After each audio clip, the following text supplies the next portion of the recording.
I think the caroling was one of these parts that was so cheesy, but the scene still got me. Like, it was cute. I'm sorry. I know it's so cheesy, but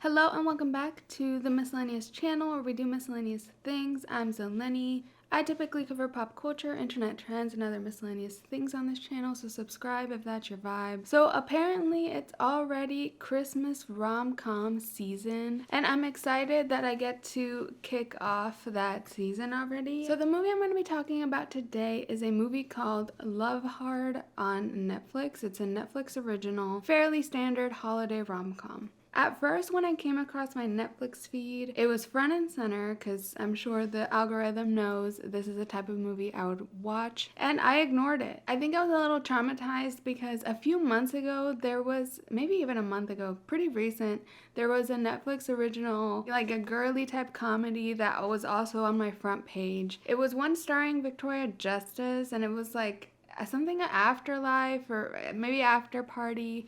I'm not sure what the name was, but it was about her like dying and righting her wrongs, and it was very like made to be comedic. And I started that movie and I couldn't get past like 10 minutes in because it just was so silly and dumb and it felt cheap. So I didn't even watch it through to review it. When I first saw Love Hard pop up and it was starring Nina Dobrev, her and Victoria Justice are like same person, different font. Like I see them as very similar actresses, or they just kind of look alike. I don't know. I saw Love Hard and I was like, oh, another dumb Netflix holiday rom-com. Here it goes. I'm like, I'm not falling for that one again. So I ignored it, moved on with my life. Then like a week or so later, I opened Netflix again and I saw that Love Hard was #1 on Netflix, and I was just like, this is strange. I was just surprised that it had such a stable rank for the week. That told me like, okay, maybe there's something special about this movie, and that was enough to get me intrigued. So I caved and I wanted to give you guys a review, whether you're interested in watching or not. And usually in my videos you can tell if I'm going to give a positive review or a negative review based on the section that comes first after the intro of the video. If I think a movie's really bad, I start with the about section and give you a full synopsis recap of the thing and then tell you if it's worth watching, meaning probably not. But if I start with the is it worth watching section, that means I'm probably going to give you a spoiler-free review first and then tell you all about it if you don't plan to watch or don't care about spoilers. So what section are we starting with here? Is Love Hard worth watching? That's right. I'm starting with the worth watching section, which kind of means my short answer for this is yes, with some caveats. So I was really surprised by this movie. Y'all know I tear apart these types of movies all the time. Teen movies, rom-coms, comedy movies aimed at women. Usually when I see a new one pop up, I start off watching it with a very hostile attitude towards the movie. The movie is guilty until proven innocent, and it has to like really win me over by the end. And I was really surprised by Love Hard. It actually kind of did that. I do think it's worth watching if you are the type of person that likes these types of movies, because I know this is kind of a niche genre and like not everyone enjoys a cheesy rom-com. If you're really not into that, don't like lighthearted things or cheesy things or predictable media,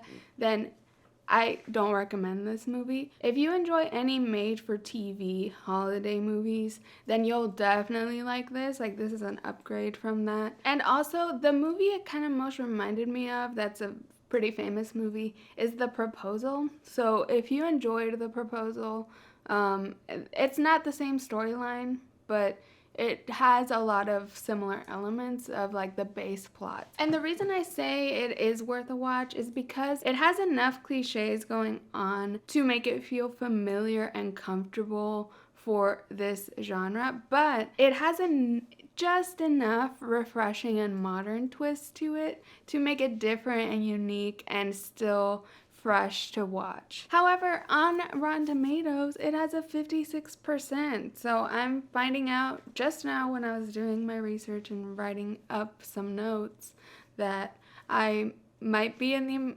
minority that thinks this is a good movie. I think it's just hard because it's obviously not a movie made for critics or for Oscars and things like that. It's hard to rate these kinds of movies, and the only thing that really makes me mad, The Duff, which was the horrible 2015 movie I reviewed last week, has a 73% on Rotten Tomatoes, so that one is truly an enigma.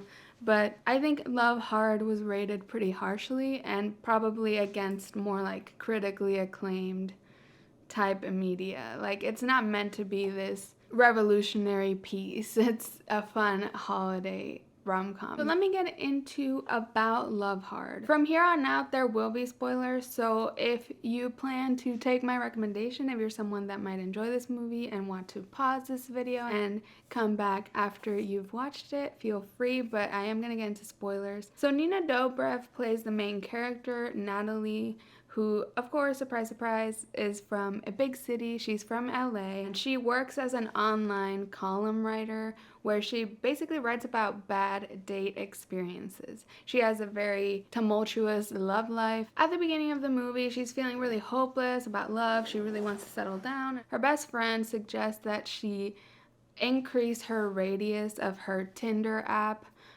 which the app they use is called Flirt Alert, but it's just a stand-in for Tinder, and tells her to look all over the country for men to connect with. From there, she falls in love with a man named Josh, who is on the whole other side of the country, somewhere in New York State, in a small town, Lake Placid, New York. So they meet on Flirt Alert and they start an online relationship. They really hit it off. They're messaging each other back and forth. They're talking for hours on the phone all the time. They get really, really close to each other, divulge deep personal details, and just really develop a relationship. Natalie's boss keeps telling her to write a big article because that's, I guess, what bosses always do in these movies. And she thinks of the idea of surprising Josh for Christmas. She eventually gets to the small town and finds Josh's house and realizes that she's been catfished. Josh is actually a pretty nerdy guy that lives in the basement of his parents' house and works at his father's sporting goods store. Natalie had really fallen for this guy because he was so hot. She mentions a lot how hot he is, and his personality felt very perfect for her. Josh is obviously very surprised that Natalie came to visit him. He's kind of caught off guard and freaked out and feels bad that he lied. So he offers to set her up with the hot guy that he was using pictures of, because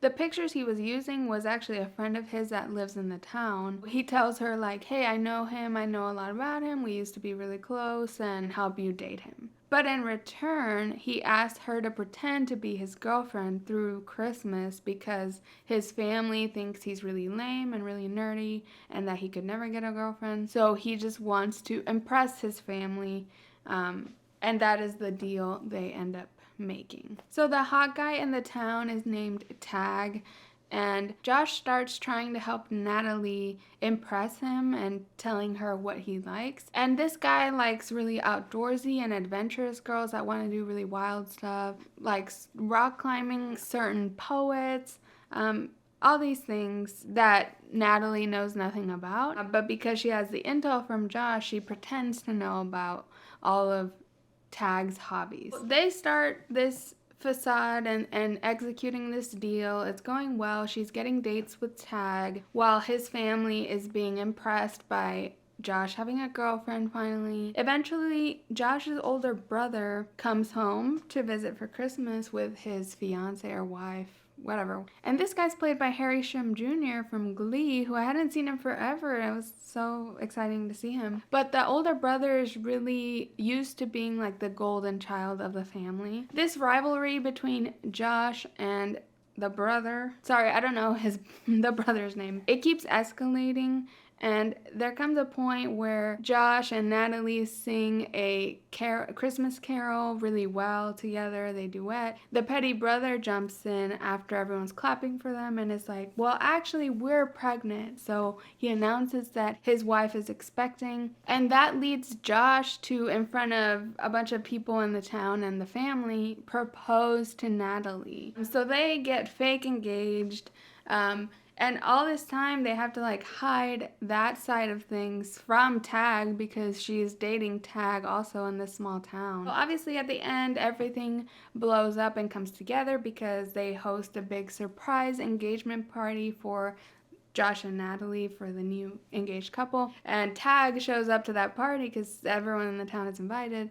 And it's like, what the heck? I thought you were cousins, because they had told them they were cousins at the beginning. Also, her boss shows up to that engagement party just because, to make more drama, from LA, the boss from LA. And everything blows up. She admits everything, that she was catfished. Everything just goes to shit, right? The plan. And then afterwards, she's trying to write her article, find like the moral or like the angle for this whole thing, and she has no inspiration to write. And of course, while Josh is coaching Natalie and being fake engaged to her and everything, starts catching feelings, and she does kind of too, but doesn't realize it till a little later. I mean, they had bonded a lot at the very beginning when she thought he was a hot guy, so they still had that chemistry the whole time. But then Paxton, I keep calling him Paxton because that's his name and never have I ever, but Tag yells at her after she admits everything and it's like, he catfished you and then you catfished me with your personality. And it was like, whoa, yeah, she did. At the very end, she realizes her feelings for Josh and goes and tries to win him back over. At the very beginning, one of the cute bonding moments they had on their virtual relationship was about their favorite Christmas movies. And Josh's favorite Christmas movie was Love Actually. And Natalie's favorite Christmas movie was Die Hard. And at the very end, when she's trying to get him back, or confess her feelings for him more like, she references Love Actually the way she does it, with cards with writing on them. And he responds with writing on a card a quote from Die Hard. So both their favorite movies are referenced at the very end. It took me like 2/3 into the movie. I paused and I was talking to Cameron about the movie, trying to tell him about it. As I was saying it, I was like, her favorite movie is Die Hard.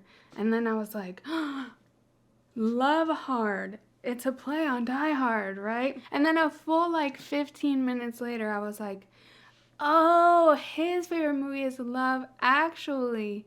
Love Hard. It's both the movies are the title of the movie. So who would have thought? It took me so long to get that. I was ashamed. So let me get into my critiques. This is usually the section where I tear apart a movie.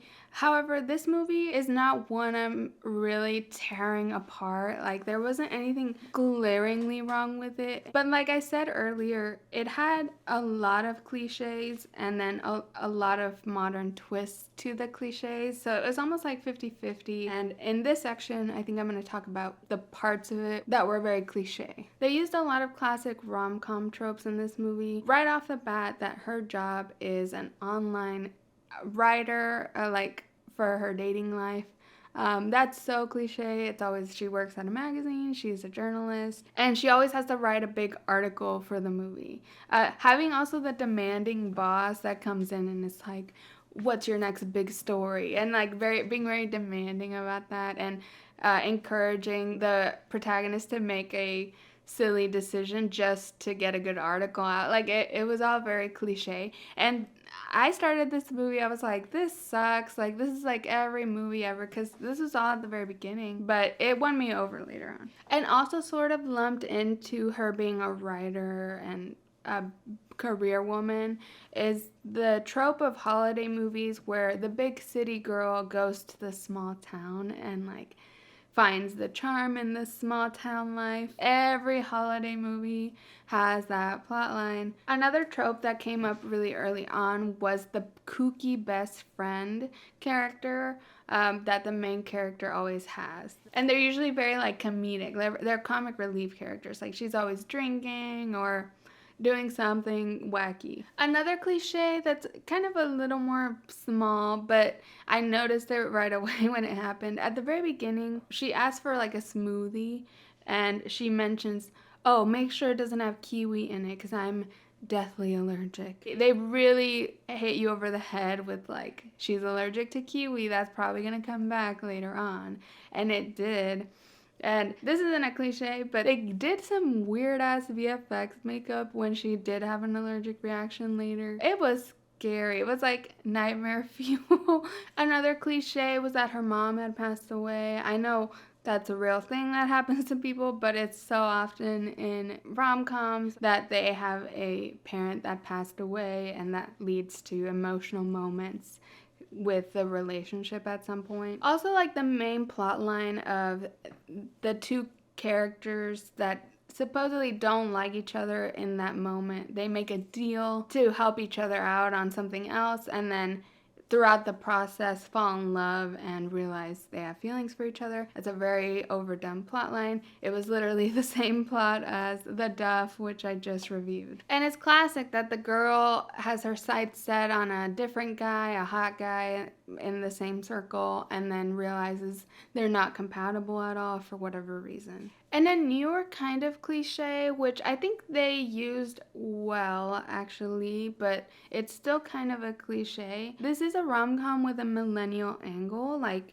the writing is aware that the characters are millennials, and it reflects sort of millennial type values. They have a lot of like millennial woke type moments of like feminism, or like the best friend having a cup with like a feminist quote on it, or things like that that are reflections of millennial culture, and I think that's kind of interesting. There's one scene in particular that I thought was very millennial woke, and I'll talk about it later because it was one of my favorite scenes, and it's one of the most important scenes in the movie. It's the whole caroling scene. So let me move on to the positives. I know that wasn't a lot of critique, but I feel like a lot of my commentary on this movie is more leaning positive, even though things are kind of mixed up. But I want to talk about some of the fresher elements about this movie that aren't cliches. Cliches? Maybe. No, I don't know what to call these. They're like the opposite of cliches, I guess. So I want to talk a little bit about the portrayal of the catfish, which one thing about it that did feel more cliche or typical was that the catfish lives in his parents' basement. That's a very classic catfish thing. Also, the reasoning for the catfish felt kind of realistic. I've seen a lot of the show Catfish, so I am an expert. He claims he catfished as an experiment because he wasn't getting a lot of responses to his real profile, and he was just trying out different photos. He wasn't like a serial catfisher. But what was it so realistic about the catfish is that the guy is still hot. They just did the thing where they put glasses on him and he has weird hair. But the guy is clearly still attractive underneath, and that's not what catfishes look like. Overall, it was cool. They had this new element that's a little more modern of the catfish. And then something about this character, Josh, who is the catfish, that was really interesting. This is a trope, but they turned it on its head. The Josh character that was the catfish was kind of a manic pixie dream boy. If you don't know, the manic pixie dream girl trope is a thing in movies, especially in the late 2000s through early 2010s. These indie type quirky girl characters that had really funky hobbies and were mysterious, and I think it started off okay with Eternal Sunshine of the Spotless Mind. The character played by Kate Winslet in that movie is kind of the blueprint, I feel like, for this trope. Then a lot of derivatives came of it that really minimized these types of women characters to just be there for the sake of the guy, or like to get the guy out of his box. Like, I think the Clementine monologue in Eternal Sunshine sort of sums it up, what ended up happening to this type of character. But Zooey Deschanel, I think, is also one of the most famous. Her character in everything is kind of this type of character. Anyway, this movie kind of switched it up, and I felt like a lot of the qualities of the typical manic pixie dream girl character were given to Josh, the catfish. The Manic Pixie Dream Girl characters always have like the quirkiest ass hobby that they're trying to make a business out of, something artsy and crafty. Josh in Love Hard made candles that were like masculine, which I was like, okay, whatever, they don't need to be masculine, but he made masculine scented candles, and he made one that smelled like his grandpa, and he was just really quirky. He also like loved astrology. I just like that they switched up that dynamic, and she was more of the like serious business type of lady, and he was like pretty quirky and unconventional. Other of the fresh elements I thought, besides the whole catfish thing and also using like an online dating app thing that feels like a modern thing. The role reversal of the girl likes Die Hard and boy likes Love Actually, I thought that was kind of a cute switch up. Also, what I had thought towards like the middle of the movie was that they were gonna make over the catfish Josh, like a She's All That moment of him taking off the glasses, maybe cutting his hair, and I was like, I bet that's gonna happen, and then it didn't, so that's kind of a fresh thing. Then they did not give him a makeover, they did not give him contacts, so those were sort of I think the fresh elements that really switched it up for me. I think it was well written, it just had a lot of charm in these parts of it that made me overlook the cliche parts. Basically, all the moments where they bonded were really sweet and cute. There was a moment where she climbed a rock wall thing and she was freaking out about coming back down, and he went up really fast and talked her down, and he just knew her so well from like that first chunk of the movie where they were online dating, and they just had these sweet bonding moments. And I think the caroling was one of these parts that was so cheesy, but the scene still got me. Like, it was cute. I'm sorry, I know it's so cheesy, but in this scene, the whole family's going caroling. So like the parents, the grandma, which having a kooky grandma is also kind of a cliche of these type of movies, but I already past that section. And they're caroling at an old folks home, and the brother is always singing and stealing the spotlight, which it was cute because Harry Shum Jr. was on Glee, and I felt like he was really using his Glee background for these parts. Josh gets so upset that he's singing every song, and the old folks request Baby It's Cold Outside, and the brother's about to go for it. And Josh is like, we're gonna do it. Me and Natalie are gonna sing Baby It's Cold Outside. And she gets really mad because she's like, that's like the sexual assault anthem. That song is canceled. Which, that was the part I was talking about with the millennial wokeness type moment. But it also felt kind of real. Like, it was cringy, but I do believe a millennial might have said that and been cringy about it, you know what I mean? Anyway, Josh tells her, like, don't worry, just sing the girl part and I will change the words on the boy part to make it not creepy. And this was kind of a pivotal moment in their relationship because Natalie sort of looks at him a little different, like seems more warm to him after, because it was a betrayal that he was a catfish in the first place. He kind of had to win that trust back, and I think this moment was a pivotal part of him winning her trust back. This scene is also super important. It's called the midpoint reversal for the film nerds because after they sing that song, everyone reacts super positive, and the brother reveals him and his wife are pregnant, and then that leads Josh to propose in order to compete with the brother. So this is the point of the movie where there's no going back. The stakes become much higher. And it sets the course for the rest of the movie. As cheesy as that whole scene was, I was charmed by it. I think their chemistry was really cute. There was also a moment where they had to like steal all of the newspapers in the town, and that was a cute moment. They just had a lot of these bonding type things where they were trying to solve some problem they had caused. She gave him feedback on his profile because he had pictures that were very creepy or intimidating. He had like an axe in his hand, which is silly. I just think in general it was like well written. The dialogue was intricate and realistic enough while still having the cheesiness that we like in these movies. The whole movie just felt very balanced to me. I know I've said it a bunch this video, but that feels like my overall message. I also really loved how the one Uber in the town was a Nissan Cube, which is my favorite car of all time. So that's all I have for my review of Love Hard. Please let me know if you watched it, what you think of the movie, if you plan to watch it. Also, let me know if there's any other holiday movies coming up that I should be watching. I'm already excited for a few. I know there's a gay holiday movie coming out called Single All the Way.